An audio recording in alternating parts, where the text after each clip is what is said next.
Hello everyone, welcome back to my YouTube. I hope आप सभी अच्छे होंगे एंड आप सबकी पढ़ाई भी अच्छे से चल रही होगी। जैसा कि हम लोग परफेक्शन आईएएस धनंजय आईएएस के ऑरेंज बुक का फॉर बीपीएससी के लिए लाइन टू लाइन अध्ययन कर रहे हैं। यह इसके पहले मैंने 3 अध्याय तक, इसमें हम लोग अभी सबसे पहले फिजिक्स को या भौतिकी को कंप्लीट कर रहे हैं। इसमें यह हमारा 11वां चैप्टर है। इसके पहले मैंने 10 चैप्टर 2 वीडियो के माध्यम से कंप्लीट करा दिया है। अगर आप लोगों ने उसको नहीं देखा है तो चैनल पर जाकर उसको ज़रूर विजिट करें।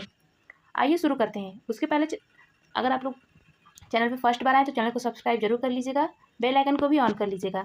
देखिए इस बुक में, ये जो बुक है Dhananjay IAS by perfection IAS by Dhananjay IAS, यह ऑरेंज बुक बीपीएससी प्रीलिम्स के लिए ही महत्वपूर्ण है, क्योंकि यह इसमें कॉन्सेप्ट के साथ साथ पीवाईक्यू भी दिए हुए हैं। जो पिछले वर्ष में क्वेश्चन पूछे गए हैं वो भी इसमें दिए हुए हैं। तो कॉन्सेप्ट के साथ साथ क्वेश्चन भी हम लोग यहाँ पे देख लेते हैं। आइए शुरू करते हैं। ध्वनि तरंगे यह बताती हैं कि कंपन किस माध्यम से यात्रा करके ध्वनि तरंगे कैसे उत्पन्न करते हैं। यह आवृत्ति, तरंगदैर्घ्य, आयाम और ध्वनि की गति जैसे गुणों को कवर करता है। यह अध्याय इस बात की स्पष्ट समझ बनाता है कि ध्वनि कैसे उत्पन्न, प्रसारित, रोजमर्रा की जिंदगी में कैसे महसूस की जाती है। ध्वनि की गति ध्वनि को यात्रा करने के लिए एक भौतिक माध्यम, प्रत्यास्थता और जड़त्व की आवश्यकता होती है। यह निर्वात के माध्यम से प्रसारित नहीं हो सकता, क्योंकि कंपन को प्रसारित करने के लिए कोई अणु नहीं होते। गति का क्रम ध्वनि के गति का क्रम किस माध्यम में अधिक है? इसमें ठोस में सर्वाधिक है, फिर तरल में है, फिर गैसों में है। स्टील में गति लगभग 5960 मीटर प्रति सेकेंड होती है, जबकि पानी में यह लगभग 1480 मीटर प्रति सेकेंड और हवा में लगभग 332 मीटर प्रति सेकेंड होती है। स्टील में ध्वनि की गति सबसे अधिक होती है। हवा की गति को प्रभावित करने वाले कारक। तापमान गति परम तापमान के वर्गमूल के सीधे समानुपाती होती है। तापमान गति परम तापमान के वर्गमूल के सीधे समानुपाती होती है। भी समानुपाती √T। यह प्रति 1 डिग्री सेंटीग्रेड वृद्धि पर 0.16 मीटर प्रति सेकेंड बढ़ जाती है। आर्द्रता शुष्क हवा की तुलना में नम हवा में ध्वनि तेजी से चलती है। ऐसा इसलिए क्योंकि जल वाष्प हवा के घनत्व को कम कर देता है और गति घनत्व के वर्गमूल के विक्रमानुपाती होती है। दबाव यदि तापमान स्थिर है तो दबाव का ध्वनि की गति पर कोई प्रभाव नहीं पड़ता। यदि तापमान स्थिर है तो दबाव का ध्वनि की गति पर कोई प्रभाव नहीं पड़ता। आवृत्ति गति आवृत्ति और तरंगदैर्घ्य से स्वतंत्र है। आवृत्ति और तरंगदैर्घ्य से स्वतंत्र है। ध्वनि की गति आवृत्ति और तरंगदैर्घ्य से स्वतंत्र है। ध्वनि के लक्षण प्रबलता या तीव्रता आयाम पर निर्भर करती है। इसकी इकाई डेसिबल है। प्रबलता समानुपाते आयाम। WHO का मानक 45 डेसिबल को किसी शहर के लिए इष्टतम शोर स्तर माना जाता है। तारत्व आवृत्ति पर निर्भर करती है। उच्च तारत्व किसी आवाज़ें जैसे उच्च तारत्व तीखी आवाज़ें जैसे मच्छर, बच्चे और महिलाओं की होती हैं, जबकि निम्न तारत्व के लिए भारी आवाज़ें जैसे शोर, शेर की दहाड़ और पुरुषों की आवाज़ें। गुणवत्ता इसमें विभिन्न स्रोतों द्वारा उत्पन्न तारत्व और प्रबलता की ध्वनियों के बीच अंतर करने में सक्षम बनाती है, जैसे फ़ोन पर दोस्त की आवाज़ पहचानना थी। नेक्स्ट है, अब हम देखेंगे ध्वनि की श्रेणी और आवृत्ति सीमा। ध्वनि की श्रेणियों के बारे में हम देखेंगे। पहला है अपश्रव्य। यह 20 हर्ट्ज से ऊपर की सीमा है। इसकी सीमा 20 हर्ट्ज से नीचे है। अपश्रव्य तरंगे 20 हर्ट्ज से नीचे हैं। ये ज्वालामुखी, विस्फोट, हाथी, व्हेल आदि के लिए। श्रव्य है, इसका उदाहरण स्रोत है ज्वालामुखी उद्गार और ज्वालामुखी विस्फोट और हाथी और व्हेल की आवाज़ें। फिर नेक्स्ट है 20 हर्ट्ज से 20,000 हर्ट्ज। मानव कान की श्रवण क्षमता है। फिर पराध्वनिक, ये 20,000 हर्ट्ज से ऊपर। चमगादड़, डॉल्फिन, गैल्टन की सिटी और अल्ट्रासाउंड इमेज। फिर अब है हमारा ध्वनि का परिवर्तन, प्रतिध्वनि और सोनार। प्रतिध्वनि, किसी दूरी की बाधा से ध्वनि का परावर्तन। प्रतिध्वनि क्या है? किसी दूरी की बाधा से ध्वनि का परावर्तन। शर्त है मूल ध्वनि और परिवर्तित ध्वनि के बीच का समय अंतराल कम से कम 0.1 सेकेंड होना चाहिए। दूरी,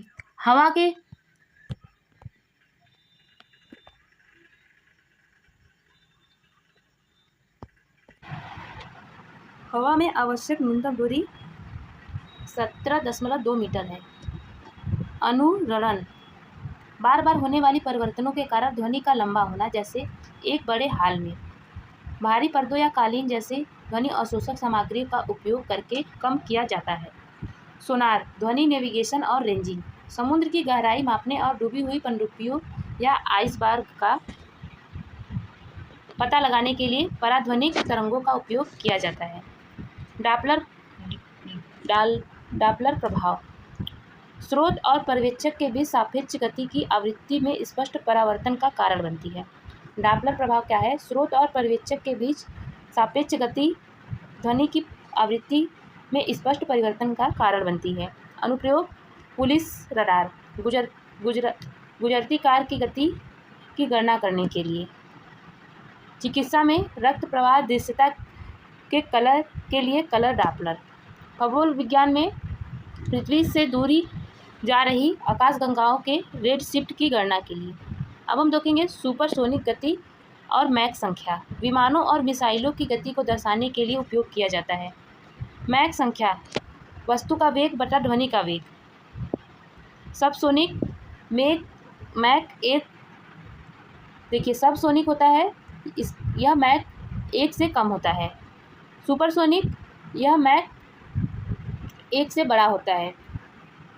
और हाइपरसोनिक यह मैक 5 से बड़ा होता है, जैसे ब्रह्मोस मिसाइल आदि। सोनिक बूम, जब कोई वस्तु ध्वनि अवरोध को तोड़ती है तो उत्पन्न शॉक वेव, जिसके परिणाम स्वरूप घबराहट जैसी आवाज़ होती है, सोनिक बूम कहलाती है। महत्वपूर्ण तथ्य है स्टेथोस्कोप, ध्वनि की बहु परिवर्तन पर आधारित। स्टेथोस्कोप का है ध्वनि के बहु परिवर्तन पर आधारित।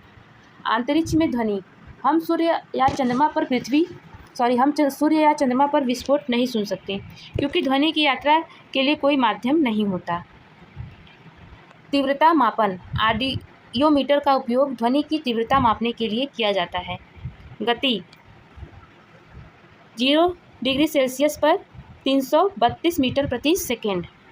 चमगादड़, पराध्वनिक तरंगों को उत्पन्न करके और उसका पता लगाकर नेविगेट करते हैं और शिकार पकड़ते हैं, पराध्वनिक तरंगों को उत्पन्न करके। नेक्स्ट है ओजोन परत और ध्वनि। वायुमंडल की विभिन्न परतों में तापमान परिवर्तन ध्वनि को अपवर्जित करने का कारण बनते हैं। जैसे कभी कभी रात में बहुत लंबी दूरी तक ध्वनि सुनाई जा सकती है। ध्वनि की प्रकृति, ध्वनि एक यांत्रिक अनुदैर्ध्य तरंग है जिसे यात्रा करने के लिए माध्यम ठोस, तरल और गैस की है। आगे चलते हैं। आवश्यकता होती है, यह निर्वात में यात्रा नहीं कर सकती। ध्वनि की गति ठोस पदार्थों में सबसे अधिक, उसके बाद तरल पदार्थों में और गैसों में सबसे कम होती है। ध्वनि में गति 0 डिग्री सेल्सियस पर लगभग 332 मीटर प्रति सेकेंड होती है।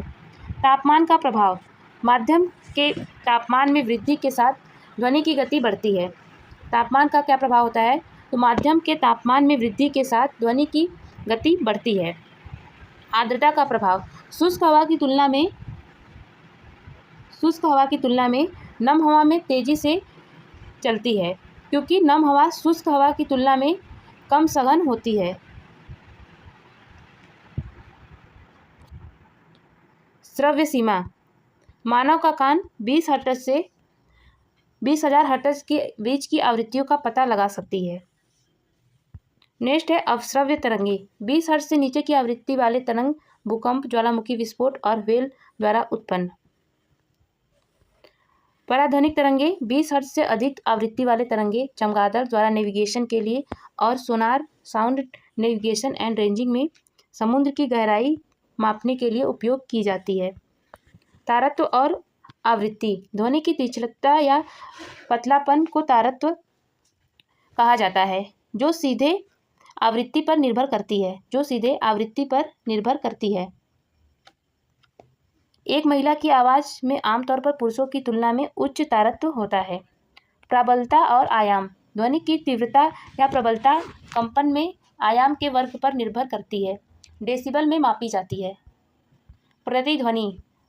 परिवर्तन के कारण ध्वनि की पुनरावृत्ति। एक स्पष्ट प्रतिध्वनि सुनने के लिए स्रोत और परावर्तक सतह के बीच की न्यूनतम दूरी 17.2 मीटर होनी चाहिए। डॉपलर प्रभाव। स्रोत और प्रेक्षक के बीच सापेक्ष गति के कारण ध्वनि की आवृत्ति में स्पष्ट परिवर्तन, जैसे गुजरते सायरन का बदला तारत्व। मैक संख्या। स्रोत की गति और ध्वनि की गति का अनुपात। यदि मैक संख्या 1 से बड़ी है तो पिंड सुपरसोनिक है, और यदि मैक संख्या 5 से बड़ी है तो ये हाइपरसोनिक है। अनुनाद। यह किसी बाहरी बल की आवृत्ति किसी पिंड की प्रकृति आवृत्ति से मेल खाती है, जिसके परिणाम स्वरूप कंपन का एक बड़ा आयाम होता है, जैसे पुल पार करते समय सैनिकों का कदम मिलाना बंद करना। अब हम देखेंगे नेक्स्ट चैप्टर, प्रकाश का परिवर्तन और अपवर्तन। नेक्स्ट चैप्टर है 12वां अध्याय, प्रकाश का परावर्तन और अपवर्तन। प्रकाश का परावर्तन और अपवर्तन यह बताता है कि प्रकाश सतहों में कैसे टकराता है या विभिन्न माध्यमों में बीच से गुजरता है तो वह कैसा व्यवहार करता है। इसमें परावर्तन, अपवर्तन के नियम और पूर्ण आंतरिक परावर्तन जैसी घटनाएं शामिल है। यह अध्याय प्रतिबिंब निर्माण और दैनिक जीवन में प्रकाशीय अनुप्रयोगों की स्पष्ट समझ विकसित करता है। प्रकाश का परावर्तन। प्रकाश में दो अलग अलग माध्यमों के बीच इंटरफेस पर तरंगांग की दिशा में परिवर्तन शामिल है, ताकि तरंगांग की उस माध्यम में वापस आ जाए जहां से वह उत्पन्न हुआ था। समतल दर्पण। प्रतिबिंब के गुण। आभासी, सीधा और वस्तु के समान आकार का और पार्श्व रूप से उल्टा होता है। मुख्य तथ्य है ऊंचाई की आवश्यकता। पूर्ण आकार का प्रतिबिंब देखने के लिए दर्पण की ऊंचाई व्यक्ति की ऊंचाई से कम हाफ होना चाहिए। सापेक्ष वेग। यदि कोई वस्तु भी गति से दर्पण की ओर चलती है तो प्रतिबिंब वस्तु की ओर 2v से गति से चलता है। फोकस दूरी। समतल दर्पण की फोकस दूरी अनंत होती है और इसकी शक्ति न्यून होती है। समतल दर्पण की फोकस दूरी अनंत होती है और इसकी शक्ति न्यून होती है। प्रतिबिंबों की संख्या n। यदि दो दर्पणों को थीटा कोण पर रखा जाए, यदि 360 एक समपूर्णांक है तो n बराबर 360/θ - 1। यदि 360/θ एक विषम पूर्णांक है तो n बराबर 360/θ यदि वस्तु असीमित है तो, या n बराबर 360/θ - 1 यदि वस्तु सममित है तो। गोली दर्पण, अवतल दर्पण या अभिसारी। इसका उपयोग सेविंग मिरर, ऑप्थल्मोस्कोप, ईडीटी डॉक्टरों द्वारा उपयोग किया जाता है। सोलर कुकर और सर्चलाइट में इसका उपयोग किया जाता है। प्रतिबिंब। इसमें अभिसारी दर्पण या अवतल दर्पण में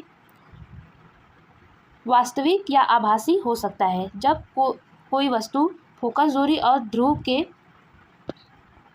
बीच होता है तो प्रतिबिंब बड़ा और आभासी बनता है। उत्तल दर्पण या अभिसारी। इसका उपयोग वाहनों के पीछे देखने वाले उत्तल दर्पण या अपसारी। यह वाहनों के पीछे देखने वाले दर्पण के रूप में, दुकानों में चोरी को रोकने वाले दर्पण। प्रतिबिंब हमेशा आभासी, सीधा और छोटा। यह समतल दर्पण की तुलना में व्यापक दृष्टि क्षेत्र प्रदान करता है। प्रकाश का अपवर्तन। प्रकाश की गति में परिवर्तन के कारण जब प्रकाश एक पारदर्शी माध्यम से दूसरे माध्यम में जाता है तो उसके मुड़ने की घटना को अपवर्तन कहते हैं। स्नेल का नियम। स्नेल का नियम क्या है? sin I/sin R बराबर म्यू या अपवर्तनांक। नेक्स्ट आगे प्रकाश की गति ओले रोमर द्वारा खोजी गई। निर्वात में गति अधिकतम होती है और सघन माध्यमों में कम हो जाती है। निर्वात में गति अधिकतम होती है और सघन माध्यमों में यह कम हो जाती है। निर्वात में प्रकाश की गति, फिर वायु में प्रकाश की गति, फिर जल में प्रकाश की गति, फिर कांच में और फिर उसके बाद हीरे में। हीरे में प्रकाश की गति सबसे कम होती है। उच्च उपज वाली घटनाएं हाई यील्डिंग फेनामेन। तारों का टिमटिमाना अलग अलग वायु घनत्व के कारण होने वाली वायुमंडलीय अपवर्तन के कारण होता है। तारों का टिमटिमाना क्यों होता है? अलग अलग वायु घनत्व के कारण होने वाली वायुमंडलीय अपवर्तन के कारण। जल्दी सूर्योदय, देरी से सूर्यास्त। वायुमंडलीय अपवर्तन के कारण सूर्य वास्तविक सूर्योदय से 2 मिनट पहले और सूर्यास्त के 2 मिनट बाद तक दिखाई देता है, अपवर्तनांक के कारण। और फिर उसके बाद आभासी गहराई। पानी में वस्तुएं अपनी वास्तविक गहराई से कम गहराई दिखाई देती हैं। वास्तविक गहराई अपन आभासी गहराई equal to mu m mu. पूर्ण आंतरिक परावर्तन किसी माध्यम जैसे पानी, कांच के भीतर प्रकाश किरण का आपस की सतहों में वापस माध्यम से पूरी तरह से परिवर्तित होना।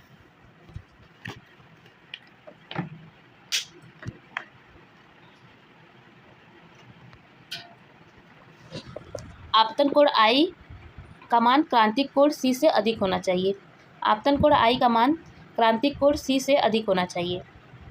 व्यावहारिक अनुप्रयोग एंडोस्कोपी।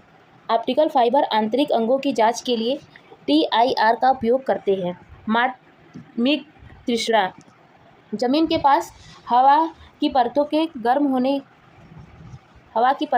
होने के कारण रेगिस्तानों में होने वाली एक प्रकाशीय भ्रम है। हीरे की चमक हीरे को विशिष्ट कोणों पर काटा जाता है ताकि TRI सुरक्षित हो सके। उनका उच्च अपवर्तनांक MU बराबर 242। बहुत छोटे क्रांतिक कोण 24.4 डिग्री का परिणाम देता है। ऑप्टिकल फाइबर नरिंदर सिंह कपानी द्वारा आविष्कार किया गया इसका। अब हम देखेंगे लेंस के बारे में। उत्तल लेंस या अभिसारी दूरदृष्टि दोष को ठीक करने के लिए उपयोग किया जाता है। कैमरा, प्रोजेक्टर, मैग्नीफाई ग्लास में उपयोग किया जाता है। अवतल लेंस या अपसारी लेंस निकट दृष्टि दोष को ठीक करने के लिए उपयोग किया जाता है। आगे देखते हैं।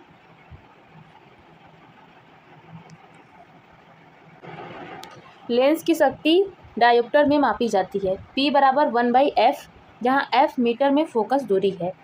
उत्तल लेंस के लिए शक्ति धनात्मक और अवतल के लिए ऋणात्मक होती है। उत्तल लेंस के लिए शक्ति धनात्मक और अवतल लेंस के लिए ऋणात्मक होती है। अब हम देखेंगे PYQ फास्ट टेबल। देखिए, पानी में हवा के बुलबुले की चमक, इसके लिए पूर्ण आंतरिक परावर्तन इसका कारण है। और आकाश का नीला रंग प्रकीर्णन के कारण, रेले प्रकीर्णन। सूर्यास्त और सूर्योदय का लाल रंग प्रकीर्णन के कारण सबसे लंबी तरंगदैर्घ्य सबसे कम प्रकीर्णित होती है। प्राथमिक रंग लाल, हरा, नीला। लूमिंग TRI ठंडे क्षेत्रों और महासागरों में देखा गया। इंद्रधनुष विक्षेपण, अपवर्तन और TIR। सर्चलाइट दर्पण अवतल दर्पण। उच्चतम अपवर्तनांक हीरा लगभग 2.42।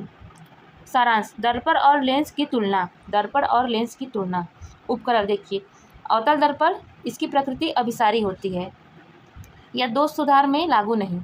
अवतल दर्पण यह अपसारी होती है, यह दोष सुधार में लागू नहीं। अवतल लेंस यह अपसारी होती है, यह निकट दृष्टि दोष के सुधार में उपयोग किया जाता है। और उत्तल लेंस यह अभिसारी होती है, यह दूर दृष्टि दोष को दूर करने में इसका उपयोग किया जाता है। फिर से हम देखेंगे PYQ ज्ञान। प्रकाश की प्रकृति। प्रकाश एक विद्युत चुंबकीय तरंग और अनुप्रस्थ तरंग है। इससे माध्यम की आवश्यकता नहीं होती और निर्वात में 3 × 10⁸ मीटर प्रति सेकेंड की गति से यात्रा करता है। परावर्तन के नियम। आपतन कोण हमेशा परावर्तन कोण के बराबर होता है। एंगल I बराबर एंगल R। और आपतित किरण, परावर्तित किरण और अभिलंब तीनों एक ही तल में स्थित होते हैं। समतल दर्पण समतल दर्पण समान आकार का आभासी सीधा और पार्श्व रूप में उल्टा प्रतिबिंब बनाता है। पूर्ण आकार का प्रतिबिंब देखने के लिए दर्पण व्यक्ति की ऊंचाई का कम से कम आधा होना चाहिए। गोली दर्पण, अवतल दर्पण सेविंग मिरर, कार हेडलाइंस और दांत चिकित्सकों द्वारा बड़े प्रतिबिंब देखने के लिए उपयोग किया जाने वाला अभिसारी दर्पण। उत्तल दर्पण वाहनों के पीछे देखने वाले दर्पण के रूप में उपयोग किया जाने वाला अभिसारी दर्पण, क्योंकि यह व्यापक दृष्टि क्षेत्र प्रदान करता है और छोटे सीधे प्रतिबिंब बनाता है। अपवर्तन गति में परिवर्तन के कारण जब प्रकाश एक माध्यम से दूसरे माध्यम में जाता है तो उसका मुड़ना सघन माध्यम में प्रवेश करते समय प्रकाश अभिलंब की ओर मुड़ता है। अपवर्तनांक निर्वात में प्रकाश की गति का माध्यम उसकी गति से अनुपात n बराबर c/v। हीरे का अपवर्तनांक उच्चतम लगभग 2.42 है। पूर्ण आंतरिक परावर्तन TIR तब होता है जब प्रकाश सघन से विरल माध्यम में क्रांतिक कोण से अधिक कोण का यात्रा करती है। कब होता है? जब प्रकाश सघन माध्यम से विरल माध्यम में क्रांतिक कोण से अधिक कोण पर यात्रा करता है। यह हीरे की चमक रेगिस्तान में मृग तृष्णा और ऑप्टिकल फाइबर की व्याख्या करता है। क्रांतिक कोण वह आपतन कोण जिसके लिए अपवर्तन कोण 90 डिग्री होता है। जलवायु इंटरफेस के लिए यह लगभग 48.6 है। अपवर्तन की घटनाएं पानी में डूबा हुआ छड़ मुड़ी हुई दिखाई देती है और वायुमंडलीय अपवर्तन के कारण तारे टिमटिमाते हुए प्रतीत होते हैं। लेंस उत्तल लेंस दूरदृष्टि दोष को ठीक करने के लिए उपयोग किया जाने वाला अभिसारी लेंस है। अवतल लेंस निकट दृष्टि दोष को ठीक करने के लिए उपयोग किया जाने वाला अपसारी लेंस है। लेंस की शक्ति डायोप्टर D में मापी जाती है। यह मीटर में फोकस दूरी की व्युत्क्रम है। P बराबर 1/f। आगे चलते हैं। अब हमारा नेक्स्ट चैप्टर है मानव नेत्र और प्रकाशीय उपकरण।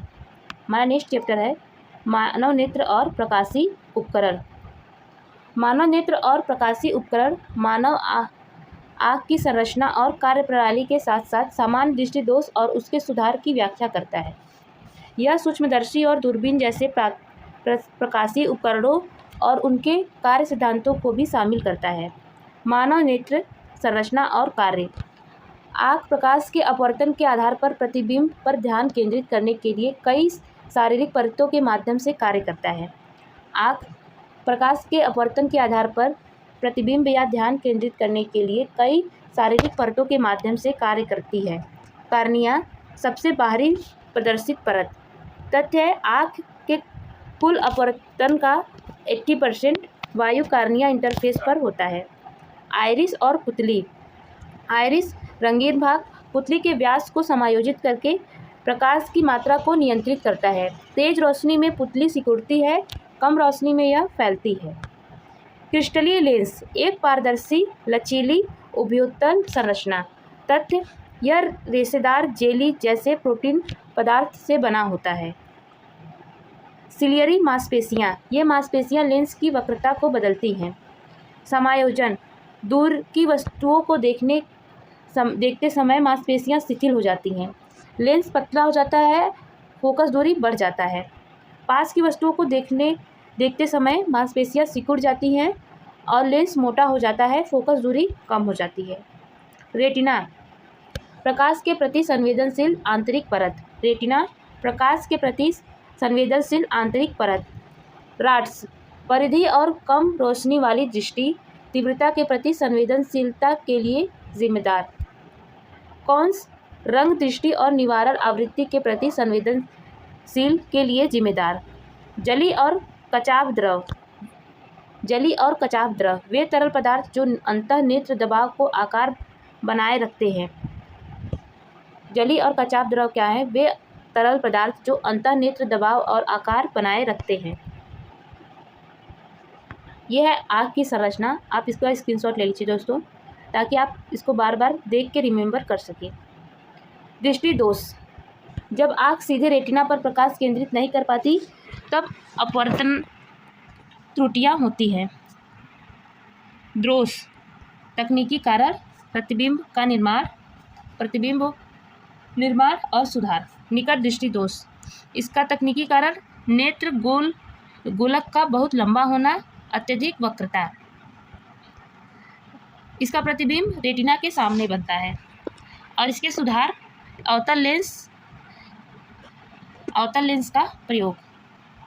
फिर नेक्स्ट है दूरदृष्टि, नेत्र गोलक का बहुत छोटा होना, फोकस दूरी बहुत लंबी होना, रेटिना के पीछे।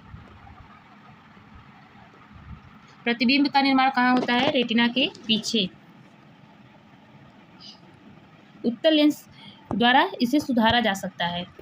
नेक्स्ट है जरा दृष्टि दोष, इसका कारण है सिलियरी मांसपेशियों का कमजोर होना, लचीलापन ना होना। इसमें रेटिना के पीछे प्रतिबिंब बनता है। इसके निवारण हेतु बाईफोकल लेंस का उपयोग किया जाता है। नेक्स्ट है दृष्टि वैमनस्य, गैर गोलाकार कार्निया, कई फोकस बिंदु। इसका कारण क्या है? गैर गोलाकार कार्निया, इसमें प्रतिबिंब कई जगह बनते हैं और फोकस बिंदु भी कई होते हैं। इसके निवारण हेतु बेलनाकार लेंस का उपयोग किया जाता है। अब हम देखेंगे मोतियाबिंद को। लेंस पर दूधिया धुंधली झिल्ली बनने की विशेषता है। इसे चश्मे से ठीक नहीं किया जा सकता, केवल सर्जिकल निष्कासन या इंट्राओकुलर लेंस के साथ प्रतिस्थापन ही काम करता है। वर्णांधता, कुछ शंकु कोशिकाओं, आमतौर पर लाल हरा की एक लिंग संलग्न आनुवांशिक कमी तथ्य इसे लेंस से ठीक नहीं किया जा सकता। प्रकाशीय स्थिरांक और सिद्धांत, स्पष्ट दृष्टि की न्यूनतम दूरी d एक सामान्य वयस्क आँख के लिए यह 25 सेंटीमीटर है। इससे कम दूरी पर प्रतिबिंब तनाव के कारण धुंधला दिखाई देता है। दूरबिंदु, स्वस्थ आँख के लिए दूरबिंदु अनंत होता है। दृष्टि का स्थायित्व, उद्दीपन हटने के बाद मस्तिष्क 1/16वें सेकंड तक प्रतिबिंब को बनाए रखता है। यह सिनेमेटोग्राफी का मूल सिद्धांत है। सिनेमेटोग्राफी का मूल सिद्धांत क्या है? उद्दीपन हटाने के बाद मस्तिष्क पर 1/16वें सेकंड तक प्रतिबिंब को बनाए रखता है। द्विनेत्री दृष्टि, मनुष्य का एक आँख से लगभग 150 अंश और दूसरी आँख से लगभग 180 अंश का क्षैतिज दृष्टि क्षेत्र होता है। यह गहराई की धारणा प्रदान करता है। प्रकाशीय उपकरण, अब हम देखेंगे प्रकाशीय उपकरण। विजुअल एंगल, दृष्टिकोण को बढ़ाकर दृष्टि बढ़ाने के लिए डिजाइन उपकरण। सूक्ष्मदर्शी, सरल मैग्नीफाइंग ग्लास के रूप में उपयोग किए जाने वाला एक उत्तल लेंस होता है। सूक्ष्मदर्शी क्या होता है? सरल मैग्नीफाइंग ग्लास के ऊपर उपयोग किए जाने वाला एक उत्तल लेंस होता है। संयुक्त, इसमें एक अभिदृश्यक कम फोकस दूरी और नेत्रिका बड़ी फोकस दूरी होती है। अंतिम प्रतिबिंब आभासी उल्टा और बड़ा होता है। अब है दूरबीन, खगोलीय आकाशीय पिंडों के लिए उपयोग किया जाता है। अधिकतम प्रकाश एकत्र करने के लिए अभिदृश्यक लेंस नेत्रिका में से बड़ा होता है। स्थलीय खगोलीय के समान, लेकिन अंतिम प्रतिबिंब को सीधा बनाने के लिए एक मध्यवर्ती लेंस का उपयोग किया जाता है। महत्वपूर्ण तथ्य, लेंस की शक्ति डायोप्टर D में मापी जाती है। यदि फोकस दूरी f 25 सेंटीमीटर या 0.25 मीटर है तो शक्ति P 1/0.25 बराबर +4 डायोप्टर हो सकता है। नेत्रदान केवल कार्निया को निकाला जाता है और प्रत्यारोपित किया जाता है। इसे मृत्यु के 4 से 6 घंटे के भीतर निकाल लेना चाहिए। रेटिना का प्रतिबिंब। रेटिना पर बनने वाला प्रतिबिंब हमेशा वास्तविक और उल्टा होता है। रेटिना पर बनने वाला प्रतिबिंब हमेशा वास्तविक और उल्टा होता है। रतौंधी विटामिन ए की कमी के कारण होता है, जिससे रॉड कोशिकाएं खराब हो जाती हैं। रतौंधी विटामिन ए की कमी के कारण होता है, जिससे रॉड कोशिकाएं खराब हो जाती हैं। ट्रैकोमा बैक्टीरिया क्लैमिडिया ट्रैकोमिस के कारण होने वाली आंखों की एक संक्रामक बीमारी है। ट्रैकोमा क्या है? बैक्टीरिया क्लैमिडिया ट्रैकोमेटिस के कारण होने वाली आंखों की एक संक्रमण बीमारी है। ग्लूकोमा नेत्र गोलक के भीतर बढ़ते दबाव की स्थिति, जिससे धीरे धीरे दृष्टि कम हो जाती है। ग्लूकोमा क्या है? नेत्र गोलक के भीतर बढ़ते दबाव की स्थिति, जिससे धीरे धीरे दृष्टि कम हो जाती है। आगे है सारांश सुधारात्मक उपाय। स्थिति: दूर के तारे नहीं देख सकते। दूर के तारे नहीं देख सकते। चश्मे की लेंस प्रकृति अवतल अभिसारी। शक्ति का चिन्ह ऋणात्मक। समाचार पत्र नहीं पढ़ सकते। उत्तल चश्मे की लेंस की प्रकृति उत्तल लेंस धनात्मक। नेक्स्ट है बुजुर्गों का पढ़ना और दूरी। बाईफोकल ऊपरी अवतल और निचला उत्तल। बुजुर्गों के लिए जो चश्मे का उपयोग किया जाता है उसको बाईफोकल रखा जाता है। इसमें शक्ति का चिन्ह दोनों होता है। धुंधली रेखाएं क्षैतिज और लंबवत, बेलनाकार और परिवर्तनीय होती हैं। अब हम देखेंगे PYQ ज्ञान। कार्निया आँख का पारदर्शी सामने का हिस्सा जो आइरिस और पुतली को ढकता है। यह आँख के सबसे बाहरी लेंस के रूप में कार्य करता है और मुख्य रूप से नेत्रदान में शामिल होता है। नेत्रदान में कार्निया शामिल होता है। रेटिना एक स्क्रीन के रूप में कार्य करता है जहां प्रतिबिंब बनता है। रेटिना पर बनने वाला प्रतिबिंब वास्तविक, उल्टा और छोटा होता है। तो रेटिना एक स्क्रीन के रूप में कार्य करती है जहां प्रतिबिंब बनता है। रेटिना पर बनने वाला प्रतिबिंब वास्तविक, उल्टा और छोटा होता है। दृष्टि का स्थायित्व: प्रतिबिंब लगभग 1/16वें सेकेंड तक रेटिना पर बना रहता है, जो चलचित्रों में निरंतरता का भ्रम पैदा करता है। स्पष्ट दृष्टि की न्यूनतम दूरी: वह न्यूनतम दूरी जिस पर आँख बिना तनाव के वस्तुओं को स्पष्ट रूप से देख सकता है, जो एक सामान्य मानव आँख के लिए 25 सेंटीमीटर है। निकट दृष्टि दोष: एक दोष जहां व्यक्ति पास की वस्तुओं को स्पष्ट देख सकता है लेकिन दूर की वस्तुओं को नहीं। इसे अवतल लेंस का उपयोग करके ठीक किया जाता है। दूर दृष्टि दोष: एक दोष जहां व्यक्ति दूर की वस्तुओं को स्पष्ट रूप से देख सकता है लेकिन पास की वस्तुओं को नहीं देख सकता। इसे उत्तल लेंस का उपयोग करके ठीक किया जा सकता है। जरा दृष्टि दोष: सिलियरी मांसपेशियों के कमजोर होने के कारण बुढ़ापे में होने वाला एक दोष, जिसे बाईफोकल लेंस ऊपरी भाग अवतल, निचले भाग उत्तल का उपयोग करके ठीक किया जाता है। दृष्टि वैमनस्य: यह एक दोष है जहां क्षैतिज और ऊर्ध्वाधर रेखाएं एक साथ केंद्रित नहीं होती। इसे बेलनाकार लेंस का उपयोग करके ठीक किया जा सकता है। मोतियाबिंद: एक ऐसी स्थिति जिसमें आंखों का लेंस अपारदर्शी या धुंधला हो जाता है, जिससे दृष्टि धुंधली हो जाती है। इसकी प्रकृति लेंस को एक्स्ट्राओकुलर लेंस से बदलने के लिए सर्जरी के माध्यम से इसका इलाज किया जाता है। आइरिस पुतली के आकार को नियंत्रित करके आँख में प्रवेश करने वाले प्रकाश की मात्रा को नियंत्रित करता है। यह आँख को उसका विशिष्ट रंग प्रदान करता है। तो आँख को विशिष्ट रंग कौन प्रदान करता है? यह आइरिस करता है। सरल सूक्ष्मदर्शी कम फोकस दूरी वाले एक एकल उत्तल लेंस से बना होता है। छोटी वस्तुओं के बड़े प्रतिबिंब देखने के लिए उपयोग किया जाता है। संयुक्त सूक्ष्मदर्शी सरल सूक्ष्मदर्शी की तुलना में बहुत अधिक आवर्धन प्राप्त करने के लिए दो उत्तल लेंसों अभिदृश्यक और नेत्रिका का उपयोग करता है। खगोलीय दूरबीन आकाशीय पिंडों को देखने के लिए उपयोग किया जाता है। यह ऐसा प्रतिबिंब बनाता है जो वस्तु के सापेक्ष आभासी और उल्टा होता है। नेक्स्ट है, अब हम देखेंगे